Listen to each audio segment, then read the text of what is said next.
I'm delighted to be here to introduce our keynote speaker for the afternoon, Jennifer Rubin.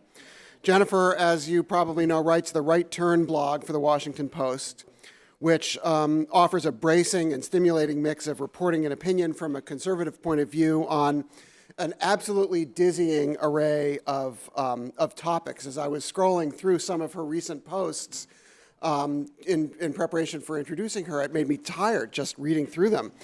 Just in the last week, and I haven't even checked in the last 36 hours or so, she's posted about the president's family business and his conflicts of interest, ethical lapses at the EPA, tariffs, tax cuts, Mark Zuckerberg, Facebook and data privacy, among many other things, and God only knows what's happened in the last couple of hours that I haven't been tracking.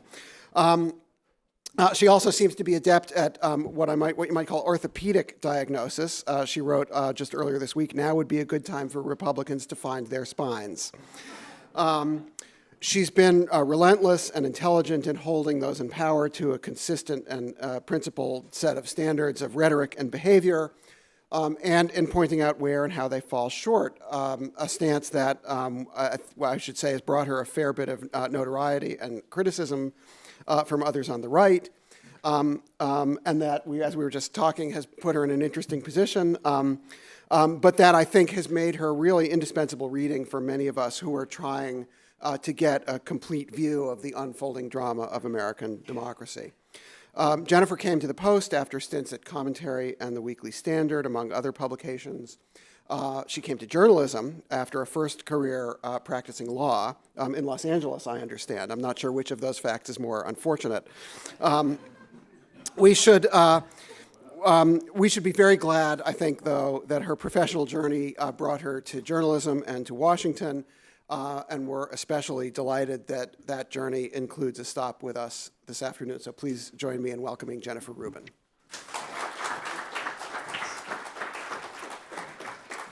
Thank you, and thank you to New America, to Columbia, to all of you for coming out on what seems to be the first day of spring in Washington, D.C., a little bit late. In preparation for this, and I guess I would say it's a coincidence, but something like this happens just about every week. Freedom House released its annual report on what it calls consolidating democracies. These are primarily in Eastern Europe and Central Europe, most of them being post-Soviet era, now independent states. And they've been tracking the progress and the development. And I'd just like to briefly read something from their findings. The consolidation of democratic institutions in the post-communist countries of Europe that occurred in the late 1990s and early 2000s has stalled, and in important cases has been reversed. The democracy score of every country in Central Europe has declined since 2008, with the biggest setbacks in media, judiciary, and the functioning of national democratic institutions like parliaments and presidencies. And that, I think, is where we find ourselves. Whatever one may think of President Trump, and we'll talk a little bit about that, I'm sure, we are facing a worldwide phenomenon, a crisis of democracy. And in speaking to scholars, to Europeans, to Americans, I don't think there is much of a mystery anymore as to how we got here in general. There perhaps may be a mystery as to how we got here in the United States, but I think the road to democratic crisis has been relatively obvious in retrospect, at least. Certainly the promise of liberal democracies to bring prosperity to the broad cross-section of their populations has not been fulfilled, at least not been fulfilled to the degree to which it was anticipated or desired. Globalization, of which I am both an observer because it is reality and an advocate because through international institutions and democratic capitalism, we've lifted a couple billion people out of poverty. It has also had a deleterious effect on certain groups in a wide array of industrial countries. But I don't think, and in this I agree with Bill Galston from Brookings, who is out with a wonderful new book very much on this topic. I do agree with him that if it were purely an issue of economic stagnation, a failure to increase productivity and therefore increase wages, that we would be in the place that we are in. There is some other component of this, and he identifies it as being the immigration issue. Certainly in Europe, the introduction of really millions of people from war-torn countries in the Middle East set off a series of events and sparked a revival of the National Front and other right-wing parties. Certainly Donald Trump in this country has used the immigration issue to an enormous extent, almost solely, I think now, when the going gets tough, he returns to the immigration issue. But is it simply immigration? Is it simply the introduction of a greater diversity in Western democracies that has upset the apple cart? And I would say it's a little bit different. That's part of it, but not entirely. And I think the more accurate analysis that really does apply to Europe, to the United States, is this balance between a closed society, a traditional set of values and mores, well-rooted in rural regions, and the rocky transition and the promise of the digital age and an open society with open ideas and a great diversity of views. And I think the strains on that, if you look at rural America versus the productive areas of large cities, if you look at the map of where Brexit voted, if you look at, for example, where the National Front did well and where it didn't do well, you will see this divide between agrarian, more religious societies and less religious, more urban, more diverse societies, primarily located in the cities and the suburbs. And I think that's a worldwide phenomenon. It is a function of, to some degree, the globalization, but it has also created, and it's not the first time you've heard this, created two societies that don't much interact with one another. And I would say that in addition to looking at the current commentary, I go back time and again to Putnam's book, The Great Sort. And for those of you who haven't read it, it's basically an analysis that we have polarized politics, we have polarization because we have polarized ourselves. We have sorted ourselves with a remarkable clarity, remarkable precision in coastal elites, urban elites to the sides, less educated, more religious people, more conservative socially, in the middle. And you can see it even within states. Any of you guys from California? I know one person is from California here. Any of you from California? Well, if you know California, if you've been to California, if you lived in California, you know it's even within one state. There is a ribbon along the coast of the Pacific that is what everyone thinks of California, of blue America at its finest, the most diverse, the most progressive, leading the way in the digital age. But the other California is red California, which geographically is bigger, not so many people there, which is another problem, but that has the same division that you see in the rest of the country. And I think if you would go state by state in the United States, you would find the same tension and the same division. So what happens when we have sorted ourselves, when we have this huge tension between two groups of peoples? How does it all kind of work its way out? And why did we wind up in this age of nativist, protectionist, really racist populism? How did that fit the niche? And I go back to a few origins of the problem. And I want to also stress that in analyzing how we got here, I am peculiarly optimistic about how we get ourselves out the other end. I think it is plainly the case that Western democracies ceased to self-advertise and ceased to convey the benefits of democracy to subsequent generations. We had pardon the phrase, a holiday from history in the Cold War and World War II, where civic culture and civic responsibility was perhaps at its peak in American life. People understood what it meant to have a constitutional government, maybe not in precise terms that the Supreme Court would analyze it, but there was a good sense of what our public institutions did, what individuals' responsibilities were, and, if you will, a civic virtue, a culture of respect, a culture of, if you will, dignity of our public leaders. And that held for a while. And then through the 60s, through the 70s, that eroded. And when we need it the most, when we need civic culture, and I don't mean a homogenized, bland culture, but when we need a ethic of democracy, when we need a bellwether, it is very deficient right now. It's deficient in schools, it's deficient in our public leaders, it's deficient in the sets of incentives we have set for who goes into public life, and I've had a little bit of an evolution on campaign finance reform because of this. But it is, I think, this collision of a negligence by democratic leadership and a pulling apart, these centrifugal forces, that we need it more than ever. And as I said, optimistically, I think we are capable of a society of some reverse engineering. And there is some wonderful work being done in the private sector, which Hewlett-Packard, for example, plays a great role, the Madison Group, in which there are a number of people who are trying to figure out how do we reinstill a sense of civic virtue, of civic participation. I would very much commend, I think it's still online, so you can probably get it, Condoleezza Rice and David Johnson at Stanford have done a wonderful program for PBS, runs about 90 minutes, called The American Creed.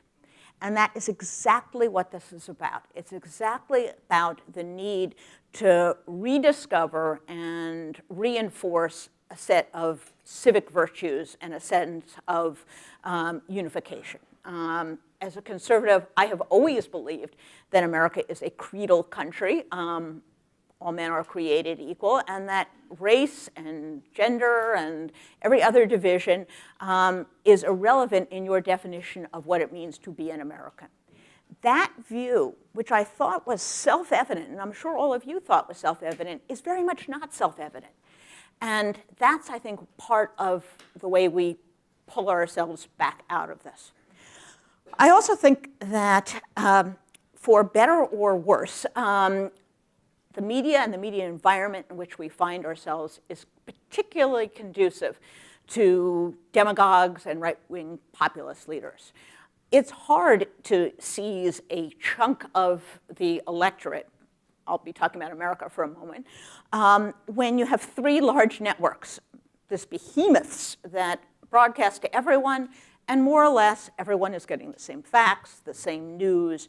There is a unifying effect. And remember, it was such a big deal when people discovered that there was something called a uniform dialect, that television was so pervasive that we were creating a whole new speech pattern, which was essentially the Midwestern, what we think of as bland, but the whole speak of TV network news.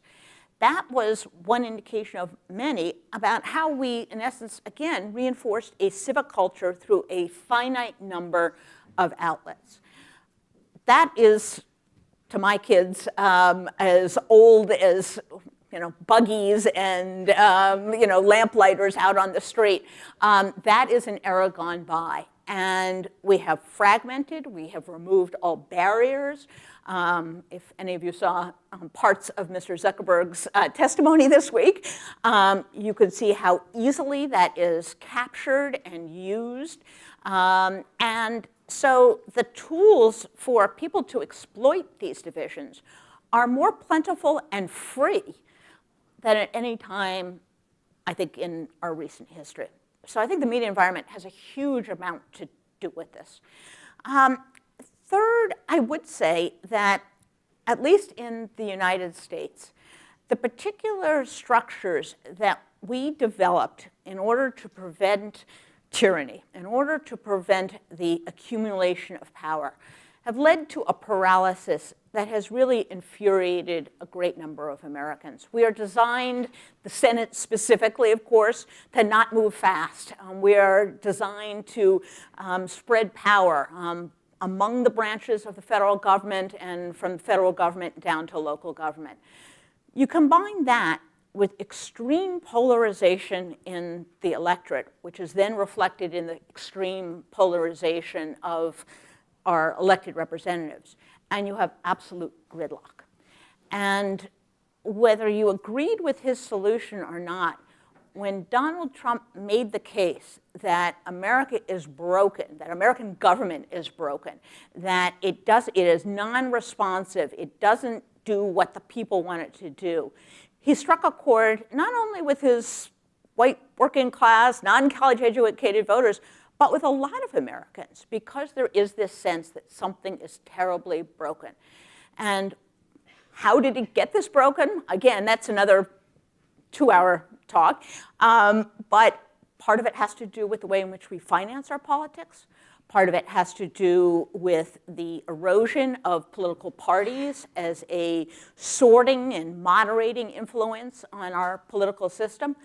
But I think it's fair to say that right now, the gridlock that we experience, the failure to do the people's business, the failure to reflect what sometimes may be an opinion or a viewpoint or desire that's held by 90% of the American people, I refer to the gun issue, is somehow not translated into any results. And there is a frustration with democracy. There is a sense that it doesn't work. And when someone comes along to tell you, I've got this, I alone can do this, there is a temptation to say, why not? Why not throw it all away and try something new because this isn't working? Again, let's reverse engineer that a little bit. Do we have problems with our political system? Absolutely. Are there solutions that we could come up with that would help reduce this frustration, reduce gridlock? Absolutely. People a lot smarter than I are coming up with a slew of innovations, everything from voting on Sundays to jungle-style primaries to all sorts of campaign ideas to re-engaging on, remember the dreaded process of pork barreling and the marks that the political leadership used to use in order to hold their people's feet to the fire.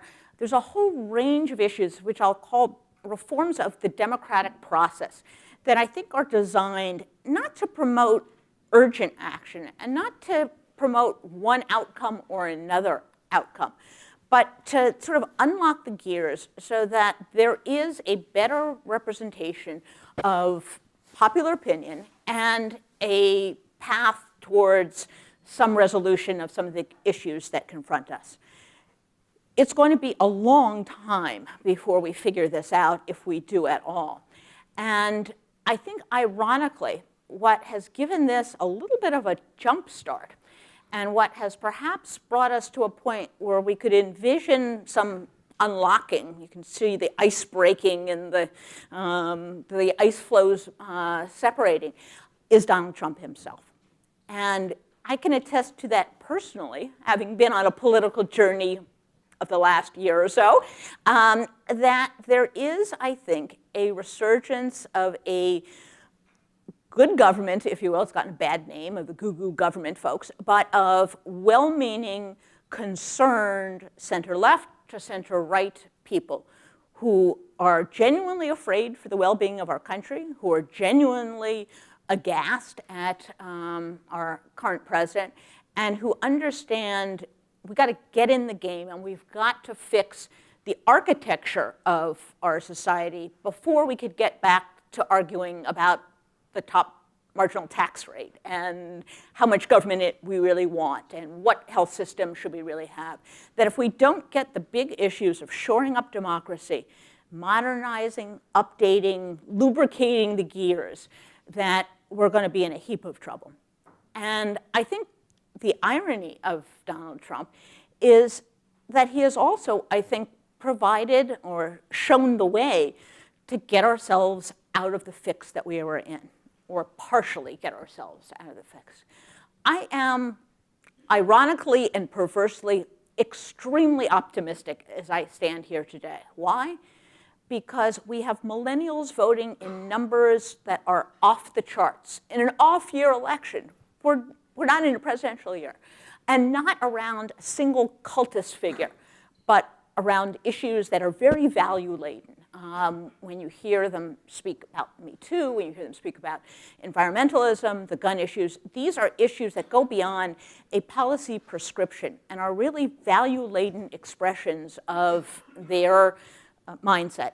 It is the most diverse, it is the largest generation to come along, and one can't but look at their display of participatory democracy and not be somewhat reassured that people do care. They care enough to defend democracy. So I think in all levels of democratic participation, which I think it's fair to say has kind of eroded over time, whether it's number of candidates running, number of women running, number of people turning out in off-year elections. In my home state of Virginia, was off the charts last year. And all of these indications in people subscribing to newspapers as an act of political defiance. I don't know how many emails I get a week, keep it coming, guys, that people say, you know, I felt like after Donald Trump was elected, I had to support the press. What a fabulous way of, fighting back, as I can attest. So I think in all these ways, big and small, we are seeing a resurgence of participatory democracy. Marches in the street, people donating to groups that are challenging Trump in courts every day, in terms of people running for office, and in terms of, I think, what has been a national revulsion, it is fair to say, against a leader who does not embody the values, the norms, the perspectives that we have trusted our presidents of both parties to exhibit over the long haul. Now, I want to focus for just a minute, and I'll promise plenty of time for questions, but I want to focus a little bit on these issues surrounding the rule of law. And I raise it for two reasons. One, as we stand here today, no one really knows unless they're checking their phone whether Mr. Mueller is still there and Mr. Rosenstein is still there. But secondly, because I think the rule of law plays a hugely disproportionate role in righting the ship. When we look at the federal courts that have struck down now, I think we're on 3 or 4, I've lost track, of the Muslim travel bans. When we look at courts have struck down the so-called sanctuary cities, which is a term that has no meaning, efforts for the federal government to intrude on local law enforcement and regulate how they interact with immigration control personnel. When you look at the number of participants, amici brief, that challenged just about every attempt to aggrandize power from Mr. Trump, whether it is people writing to courts to say, you know, Sheriff Joe might have gotten a pardon, but we should really think about the pardon process very carefully. Actions like that, all the way to actions challenging all of these issues, to challenging each of the environmental provisions, not necessarily on the basis of merit, but on the basis that he has not followed the constitutional process. There is a process in our country for repealing regulations. There is a framework that designates a certain role, but not more, for the president in the execution of immigration policy. And it is that architecture that I think is crucial, not only because it provides a safety net for the country, but because it allows people to see that democracy uniquely, and in this case I use democracy very loosely, societies built around the rule of law, open societies that have an independent judiciary, is a tremendous safety hatch. And I think that, in part, is why people are so alarmed and are on pins and needles about the progress of the special prosecutor. I guess we have another prosecutor up in New York who is now involved. and why I think for me as an American, me as a conservative, I take such strong exception to the effort to demonize what is the lawful operation, the nonpartisan operation of our criminal justice system, whether it's in the process of obtaining warrants to surveil people, or it is the process of approving a no-knock search of a lawyer's office. This is being done by the book. And I think you both have to admire it and fear for an attack on it. And I think to a certain degree, we've managed even to alarm Republicans, who are now for the first time considering a piece of legislation, may not be the right, may not be complete, but anything, something that would insulate Mr. Mueller from partisan meddling and termination. It's the effort in some cases that really does count. And I think it is this legal architecture that ultimately will prevail. It's funny, the lifetime appointment of a federal judge is a wonderful thing. Pretty soon they learn to be ingrates. Pretty soon they forget, and we forget who appointed them. And they realize that in their hands is a tremendous power. Many conservatives, me included, in the past have been a little bit too concerned about how much power was left in the courts and what issues were resolved there as opposed to in the democratic process. But in this case, where it's all about process, it's all about following the rules, going by the book, adhering to the Administrative Law Act, adhering to separation of powers, it is a tremendous benefit that we have. And I have spoken somewhat critically, actually, to our friends at the American Bar Association about their responsibility to speak up. When the Pennsylvania Supreme Court decided that the hugely gerrymandered congressional lines did not meet the Pennsylvania Constitution, smartly putting it there as opposed to on federal terms, there were lawmakers, including their United States senator, who called to impeach those judges. It's up to the bar, it's up to practitioners, it's up to other politicians to say, no, we don't do that. This is what the guarantee of an independent judiciary provides to us.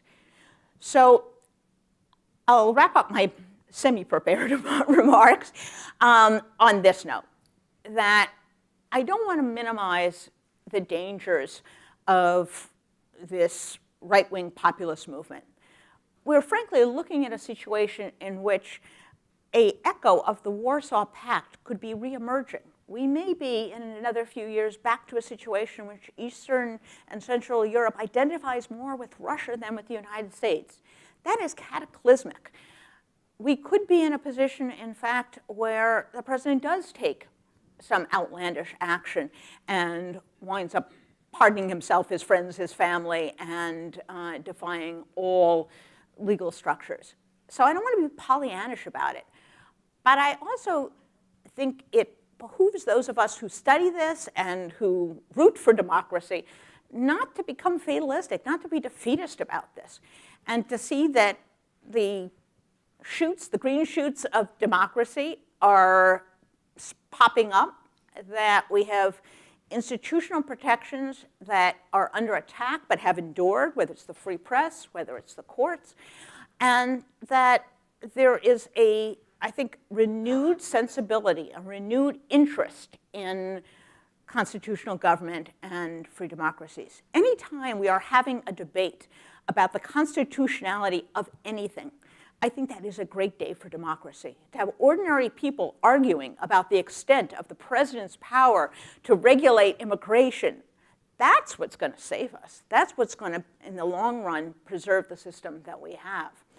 So with that cheery perspective on dim times, I'll be happy to take some questions. I think our host is going to kind of collect them and then see if we can thematically group them. Great.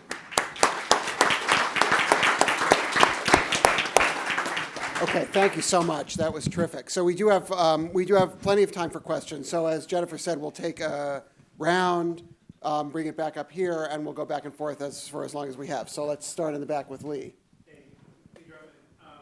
So you sort of mentioned some good government interests and political process reforms. I'm curious what you think are the most promising political process reforms. I'm sorry? I'm curious what you think are the most promising. Oh, yeah. What you think are the most promising political process reforms Right. that are bubbling up. I tend to think that any effort that discourages polarization in the political parties is a good thing. I think we have perhaps put a little too much faith in getting rid of gerrymandering to address this problem, although I think we're very fortunate to have now 2 cases before the Supreme Court which are going to address gerrymandering. But gerrymandering and eliminating gerrymandering is a partial solution, in part because of the great sort. Because even if you drew little boxes in California, you'd still have very blue and very red representatives.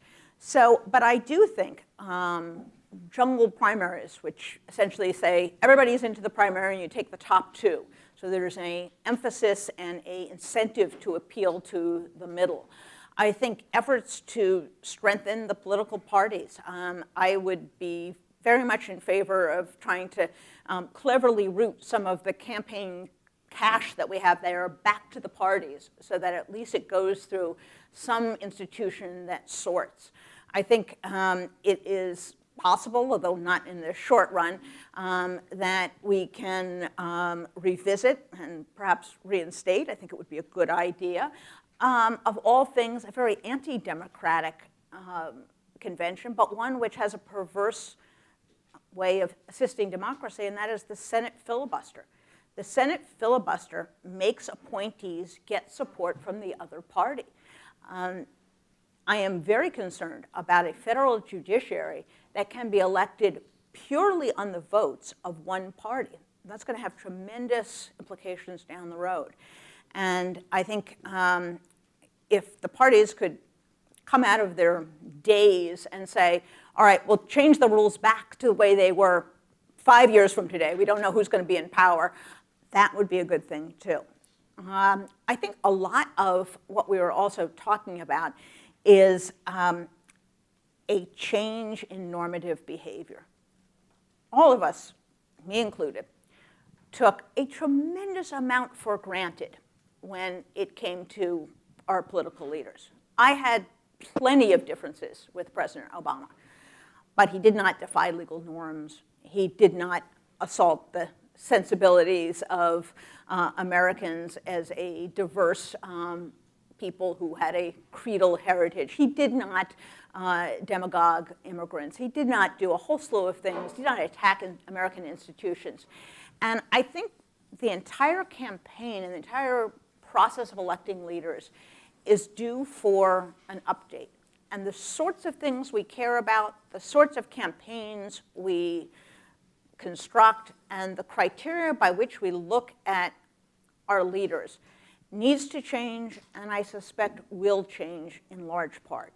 And I think democracies, yes, they have a huge number of, as we've just talked about, protections and reinforcements, but who you elect and why you elect them matters a tremendous amount. And I am encouraged, frankly, by what I hear, at least in terms of the pre-entry into the 2020 campaign from many Democrats who are going back to these issues of democracy, of democratic institutions, of the rule of law. And I hope it keeps up. I hope that it's on that ground that we hold an election. There is no great fix. And I would also say that for my liberal friends, I hope they now appreciate the value of federalism. Because federalism, listen, we've all changed. We've all, seen the other side. Federalism is a tremendous benefit. And to have the mayors and governors that we do around the country, who are some of the best, frankly, that we've had in many of these areas, defend their turf is another way in which we devise and preserve a democratic framework. And suddenly, the most important job in America may be a state attorney general, because those are the people who file suit, those are the people who try to push back on the intrusion of the federal government, and that it's coming from the left rather than from the right just delights me. So I think some combination of all of those things are the sorts of things that we would be looking at. I don't think Citizens United is for forever, and by its own terms, the court indicated that it would be amenable to hearing about issues of corruption. So I think we have a lot of avenues to pursue, but nothing really takes the place of putting people who care about democracy in positions of leadership.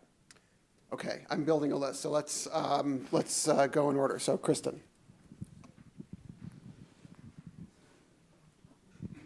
Thank you for your comments, and as a denizen of this area, I really appreciate reading your columns. I am fascinated by the never Trump conservatives. There seems to be a big group of them coming out of the foreign policy world, and then maybe a smaller group coming out of kind of political consulting and Bush administration era political people. So sort of a twofold but related set of questions. One, how did never Trump conservatives sort of resist the pull of tribalism that seems to have taken over the rest of the Republican, or large parts of the Republican Party? And second, should we think of people like you and Max Boot and others as politically courageous? I mean, is this an act of, in all seriousness, are people who are doing this doing it for the good of the country and enduring social penalties, potentially professional penalties? I'm just actually really curious about this world. Right. Thank Okay, you. let's collect a few before we Right. come back. Yeah, you and the gentleman at the center table. Thank you for your comments today.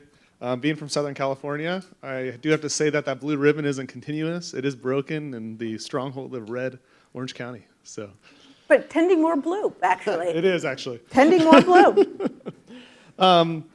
I wanted to just bring up a quick question concerning sanctuary cities. You said it's a term that has no meaning, and my understanding probably is that you're referencing that off like your legal background. But how do you respond to this when you stated just a minute ago that you defend the mayors that support sanctuary cities? So. Good question. Okay, so let's have Ken and then Jennifer, and then I've got Tom and Theda in the next round. My question builds off the other question that was just asked. It has more to do with respect to the never Trumpers, but what role do they have to play going forward in the Republican Party?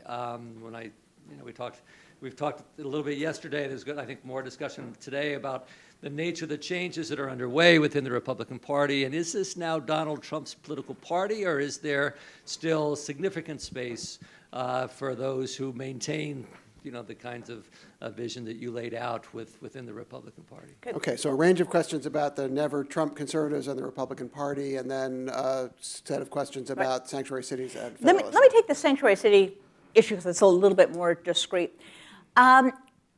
We do have a constitutional system, and it does not give the federal government the power to either sort of take over, control local law enforcement.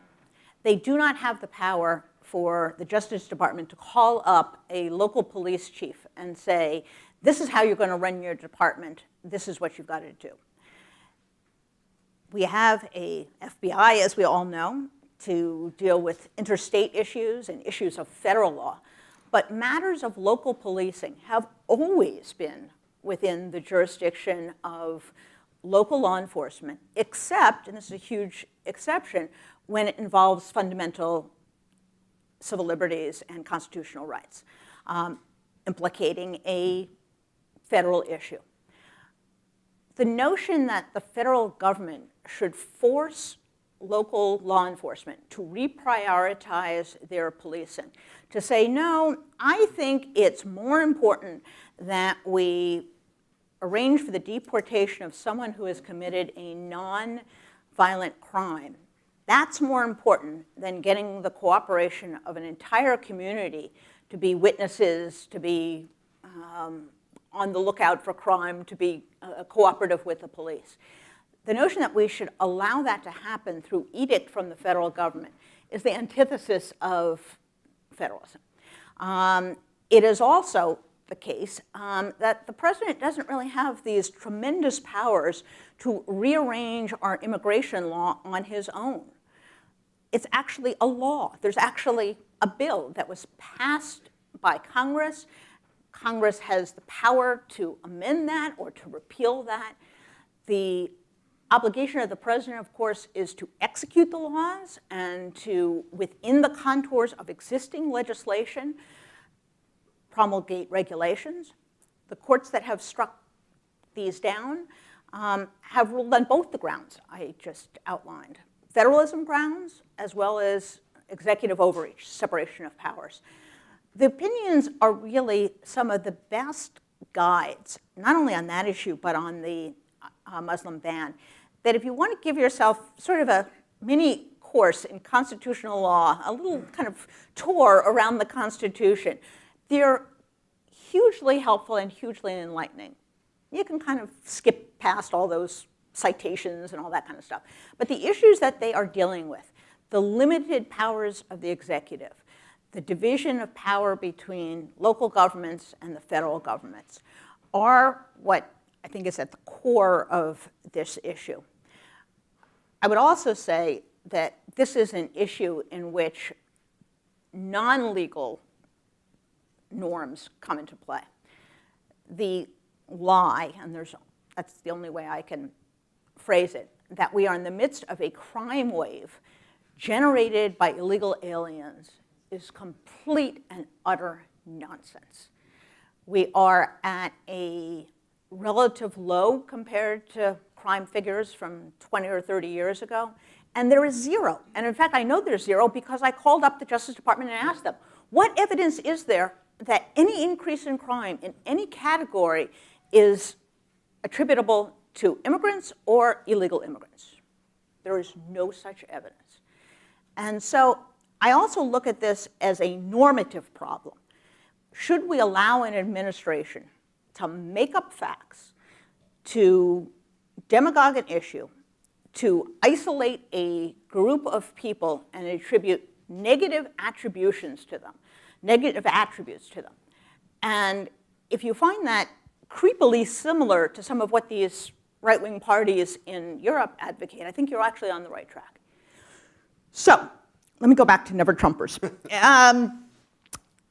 We are a strange bunch, aren't we? I think when I'm asked this question, my first impulse is to say, it's not weird that we have Never Trumpers. It's weird that an entire party casts off years of belief and norms and understandings and decided to follow the great leader.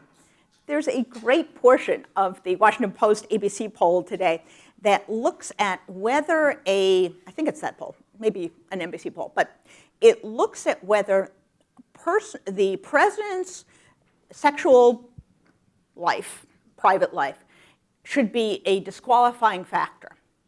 When President Clinton was in office, Republicans by about 75 to 25% said yes. What do you think the poll number is now? I don't even have to tell you, and you know what the answer is. This is more than hypocrisy. This is an abandonment of principles. And I think those of us who have stood apart from our party of birth, if it was a birth, have a few characteristics which made us perhaps peculiarly sympathetic to the opposition against Donald Trump and very much alert very early on to what this was going about. First of all, many of these people started off life as Democrats, and they are the so-called neocons or neoconservatives who left the Democratic Party in the 1960s and 70s because it was insufficiently bold, if you will, in confronting the Soviet Union. So it's not as if these people, me included, have some kind of birthmark of republicanism on them. You know, every 40 or 50 years, we have to leave the party that we're in.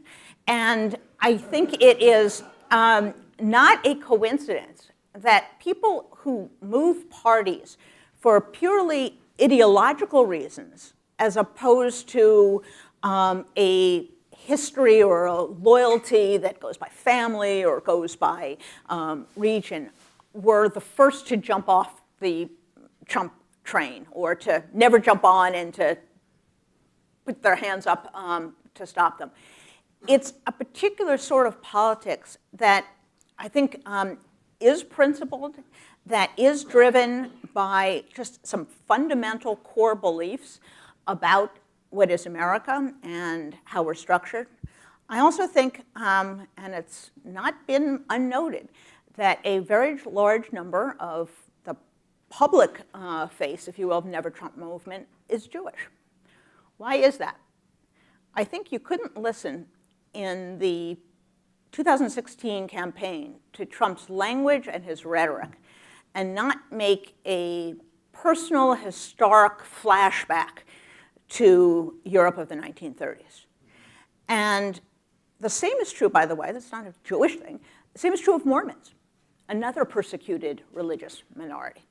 That people who have a historical gut-level fear of racial or religious or ethnic demagoguery, and who understand that their survival, literally, their survival depends upon the rule of law, upon democratic norms, are particularly sensitive when someone comes along and threatens to wipe it all away, and to boot invokes immigration and xenophobia as a line in the sand. I also think it's a mystery in some sense why one person goes one way and another person goes the other. Believe me, I thought about this a lot in the people who now think I'm, you know, the devil. I got an email the other day that said I was the serpent's mouth. I thought that was so poetic. There are, a lot of this is simply personal choice and sensibility and a way of approaching politics or a way of looking at politics. The interesting question, I think, is yours, which is, so what? Are we going to save the Republican Party? And there is a difference of opinion.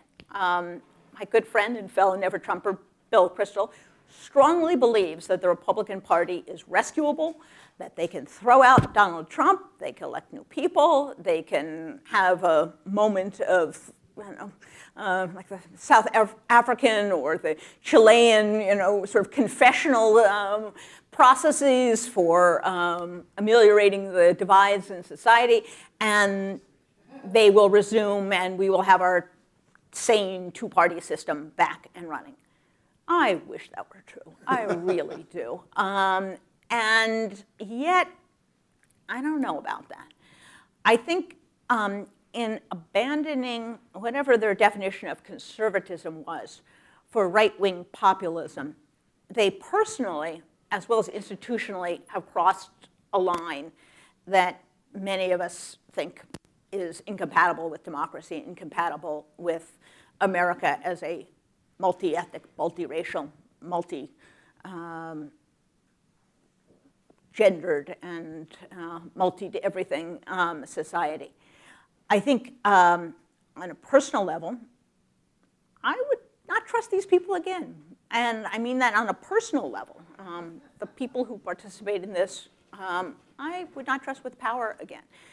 Now, institutionally, what does that mean? If the Republican Party shrivels, or they lose enough Jennifer Rubins and Max Boots and Bill Kristols that it's already a minority party, but it goes down even further so that they're unelectable, what does that mean? I think several things are possible, neither of which is hugely likely, so I'm not sure what is going to happen is the answer. But one possibility is that the Democrats get it right, that they plant themselves in the center left, not at the socialist left or however you want to describe it, and they say, we're going to disagree with you Jennifer, on just how high that marginal tax rate is. But we're not crazies. We understand the need for a strong defense. We understand we are a market-based economy.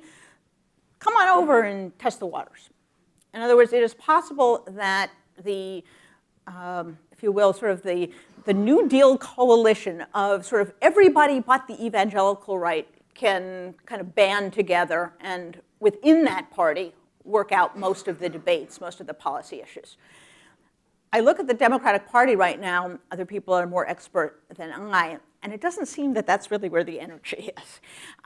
It seems like it is on the farther left reaches. And I hope in their process, in their nominating process, they are able to think through this and work this out and think not only how they're going to win a nomination, but how they're going to win an election, and more importantly, how they are going to govern.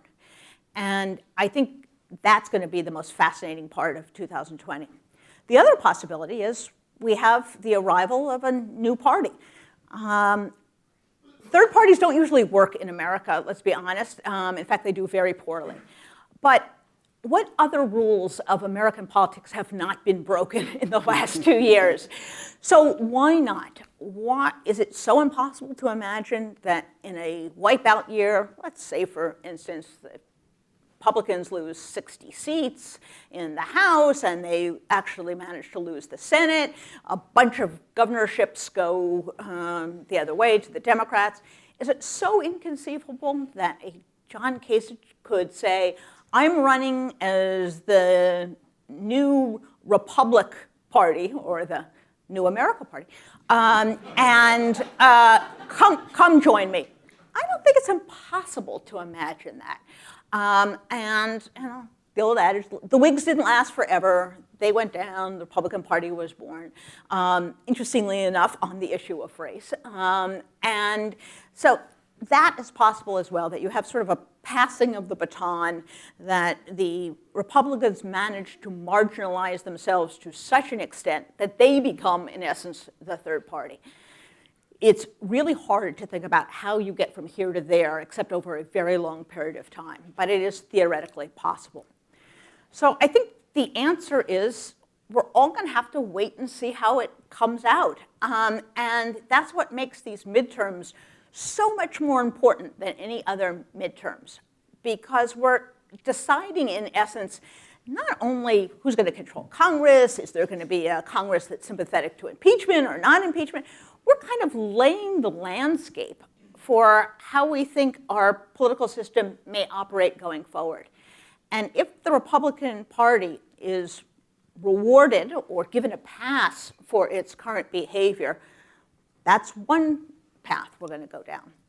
If they're on the receiving end of a bludgeoning, then I think we're going to see a lot of change. We're going to see, very likely, some challenges within the Republican Party to Donald Trump in 2020.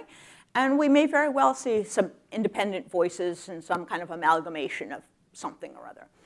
So I think I'll be in a much better position to answer your question in November, although that would be cheating to kind of tell you how it comes out after the fact. But I do think, if you've gathered from what I've been saying, we are at a point of amazing fluidity in American politics. Before the election of Donald Trump 3 years ago, who would have imagined that one of the major political parties might have gone and done something that is so extreme as to change the two-party system in America? Who would have imagined? So I think the elections do matter. I think the electorate that is forming in this cauldron of Trumpism and that is coming to political maturity is going to have a huge say in this. I think everyone remembers the first president they voted for and the time they voted for it, and that, to a large extent, people change over time, but it sets for a good long time your political outlook. Sometimes it freezes it in a way that's inaccurate, but it kind of determines, which team you want to play on and what you think that team stands for and what you associate when you hear the word Republican. None of the millennials were even alive when Ronald Reagan was president. None of them.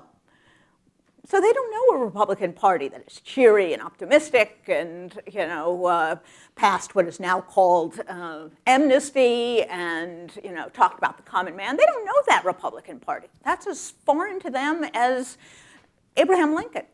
So it's a lot of what the answer to your question is going to be determined by these people. And I've tried to read just about every poll, every survey, every analysis of this generation. And it is really quite a look when you get into the weeds, that they are more progressive, but progressive not in terms of party loyalty to the Democratic Party. They don't much care for parties at all, but in terms of belief, in terms of a sense of inclusion, in terms of a sense of globalism, global responsibility. It's a very interesting generation that, in my book, has gotten kind of a bad rap. But let's see what they have to say. I think it's going to determine a lot. Okay, we've got 6 minutes. I've got 6 people on the list. So I'm gonna declare that we can go a little bit, a couple of minutes past 2, if that's all right with you. And I'm gonna ask for a lightning round of, this is executive aggrandizement at work. I'm gonna ask for a lightning round of very concise questions, starting with Tom. Hi, Tom Popinski from Cornell. So you answered some of my question, which was a some things changed question about whether or not there's change on the horizon. And so I guess the alternative way to think about this is if this isn't a harbinger of massive change in party realignment and new partisanship, what does America look like in 5 years if what has emerged is essentially a white nationalist Republican Party against a broad coalition of cosmopolitans, minorities, liberals, and Wall Street? Okay, Theda. First, I want to thank you for your principled stands, and I think this is something that all of us, no matter what our citizen engagement, need to keep in mind, because the occasions are going to come for all of us, no matter what our political affiliations are, where we have to break from the herd. The Wall Street Journal is reporting that this weekend, the Attorney General and the Assistant Attorney General are going to be fired. If that happens, what should people do? That was concise. Okay. Rick Vallely. 30 seconds. Yeah, right. Well, actually, Theda scooped me, but I wanted to know what you make of the Attorney General assuming, and the Deputy Attorney General assuming they survive the weekend. That is to say, does Sessions have a commitment to the rule of law? On the one hand, he's very bad on civil rights and on immigration, but on the other hand, he's endured insult and criticism, and there must be something that he's doing inside the DOJ to manage it and to sustain morale. So I was just wondering if you knew anything that other than what we might guess. Okay. Sid Milkus. I'm just blown away by Theda's. Just a real quick comment on your third parties. We've never had an enduring multi-party system, but third parties have played a major role in transforming Absolutely. politics. The Republican Party was first a third party, and the Progressive Party was a third party that had a lot of influence, in particularly on the political institutions. But real quick about the courts. I was reading my students a quote from Lincoln the other day about you can't rely on the courts to resolve your major issues. That's turning over your democracy to an eminent tribunal. And I wonder how much faith we can really have in the courts, particularly in the aftermath of what went on with Merrick Garland and the kind of pushing of Neil Gorsuch on the courts. Good. Okay, and then Ron, last question. Hi. I think I can make myself heard. Ron Herring, Cornell. Just a quick question. Could you talk, I appreciate very much your comments about the Never Trumpers. Could you say something about what that non-monolithic and diverse coalition of Never Trumpers looks like ideologically? In other words, if they were to be part of some kind of new coalition with the reasonable people in the room, what would be the fault lines? What would be is there a wall between you guys and the Democrats? And what would be a deal breaker? I mean, is it single payer? It doesn't seem like socialist describes much of what the Democratic Party's up to, but is there a line that you would call socialism, or is it identity politics that reach some level that you would find objectionable. Okay, you got all that? A couple questions? Yeah, what, you're So a question about sort of what does the party future look like if we don't go the third party route and we end up with these two polarized parties, as Tom described, fault lines among the never-Trumpers and sort of potential amalgamation with some Democrats, independent courts, and then I think the big one, what happens if the Attorney General and Deputy Attorney General are fired? Okay. Right, yeah. Okay, all right, that's a and color. do you have a bunker that we can Yes. all come live in? Yeah, right. I think all hell does break loose. And I think there are progressive groups that very much intend to put people in the streets to peacefully protest. And you can actually go online. Citizen Project or Citizen Protest, I think it is. In my Twitter feed, I think I referenced it, and I had a post that included it. So look it up. Join the peaceful march near you. Pardon? And Move On is part of the coalition that's putting it on. Right. So number one, I think there's going to be a huge hue and cry. Number two, I think it depends upon what happens to Mueller in that scenario. In other words, do those people disappear, or is this just a prelude to Mueller disappearing? In other words, what's the next step? If the next step is to elect or to nominate some hack who tells Mueller he's not doing any of this stuff, then we have our constitutional crisis. If he peculiarly would nominate someone who's an independent voice who says, I'm not going to do anything about Mueller, then perhaps nothing much happens. But I do think that would be the straw that breaks the camel's back. I think at this point, Republicans, first of all, there's something like the prospect of losing to have them rediscover their aversion to Donald Trump. And particularly if they lose badly in November, they'll be through with him. So I think it is entirely possible that does set off the chain reaction. It also depends upon whether it happens before the election or after the election. If it happens before the election, the Democrats may wind up with 90 seats in the Senate. I don't think they can, actually, because there are not that many seats up. But I think, but the result may be a huge majority, in which case we're then down the road of impeachment and the like. All right. So what were the other ones? There was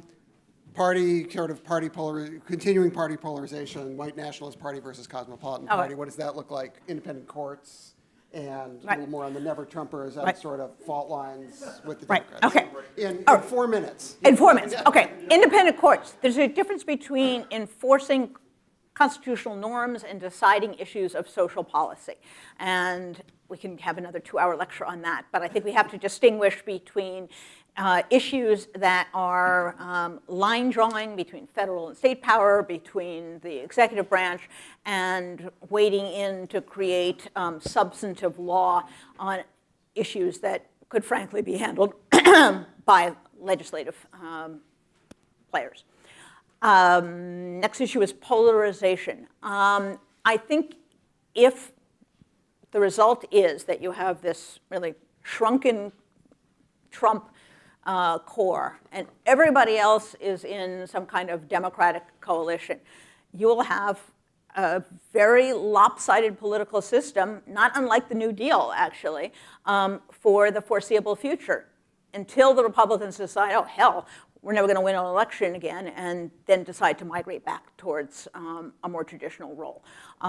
But I think it's entirely possible that they could screw this up so badly that you do have a period of really pretty solid Democratic rule, which brings me to your question. Would that be so bad? I don't know that there is one dividing line. Certainly single payer is not something that I or many of my never-Trumpers are very enthused about. I think there is one issue that is an overriding concern for almost all people in the never-Trump camp, and that is a robust foreign policy based on American values. And that has been a common theme for all of us. That means not only you don't recede from the world, but you also have a preference for democratic peoples and democratic governments. What was the next one? Is that it? Did I get them all? I think you got it all. Woo. Was there something else? Did I miss anybody? Okay. Okay, well, great. All right. Thank you so much. Please join me in thanking Jennifer for a really stimulating talk.